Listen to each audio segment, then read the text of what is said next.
तो चलिए अब सीधा रुक करते हैं रायपुर का, जहां से हमारे संवाददाता प्रियांशु कश्यप हमारे साथ जुड़ चुके हैं। जी प्रियांशु, कल छत्तीसगढ़ की बात करें तो 11 में से 10 सीटें भाजपा ने अपने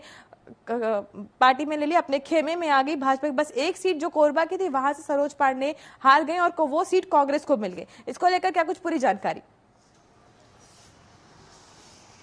जैसे लोकसभा चुनाव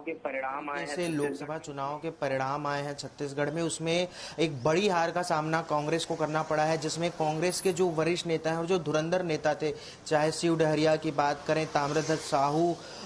लगातार पूर्व मुख्यमंत्री भूपेश बघेल भी जो है चुनाव हार चुके हैं। तो ऐसे में एक बड़ा सवाल खड़े होता है कि क्या कांग्रेस छत्तीसगढ़ में इतनी कमजोर हो चुकी है कि लोकसभा चुनाव में सिर्फ एक सीट पर ही सिमट कर रह गई, क्योंकि सिर्फ कोरबा लोकसभा सीट पर ज्योत्सना महंत को है सिर्फ जीत मिली है, बाकी 10 की 10 सीटों पर बीजेपी को बढ़त मिली है। वहीं पूर्व मुख्यमंत्री भूपेश बघेल समेत राजनांदगांव में, रायपुर में जो कह सकते हैं विकास उपाध्याय जो पूर्व विधायक है, उनको बड़ी हार मिली और बृजमोहन अग्रवाल तकरीबन 5,75,000 वोटों से प्रचंड बहुमत से उन्होंने जीत हासिल की छत्तीसगढ़ में। तो एक तरह से कह सकते हैं कि कांग्रेस के लिए बिल्कुल चिंतन और मनन का विषय है कि कांग्रेस को किस तरीके से वापस बैकफुट पर लाया जाए और किस तरीके से जो है नगरीय चुनाव के लिए, आने वाले चुनाव के लिए जो जमीनी स्तर पर काम करने की आवश्यकता है, क्योंकि लगातार विधानसभा चुनाव के बाद अब लोकसभा चुनाव में इस तरह की हार कहीं ना कहीं कांग्रेस के लिए बहुत बड़ी एक जो है चिंता का विषय बनी हुई है,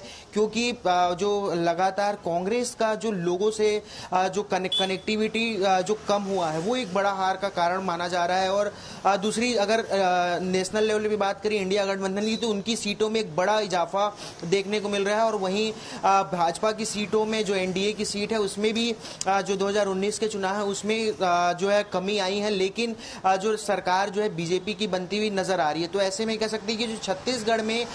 जो कांग्रेस की स्थिति है और जो देश में स्थिति है, दोनों में अंतर है। छत्तीसगढ़ में स्थिति कांग्रेस की खराब होती हुई नजर आ रही है, वहीं देश में कांग्रेस की स्थिति में एक बड़ा सुधार होता हुआ भी दिखाई दे रहा है। जी प्रियांशु, जैसा कि आपने कहा कि आगे आने वाले आगे भी निकाय चुनाव है, इसको लेकर कांग्रेस को बहुत गहन चिंतन मंथन करने की आवश्यकता है, क्योंकि विधानसभा में हार और फिर लोकसभा में भी कांग्रेस को बड़ी हार मिली। इसको लेकर क्या कुछ कहेंगे?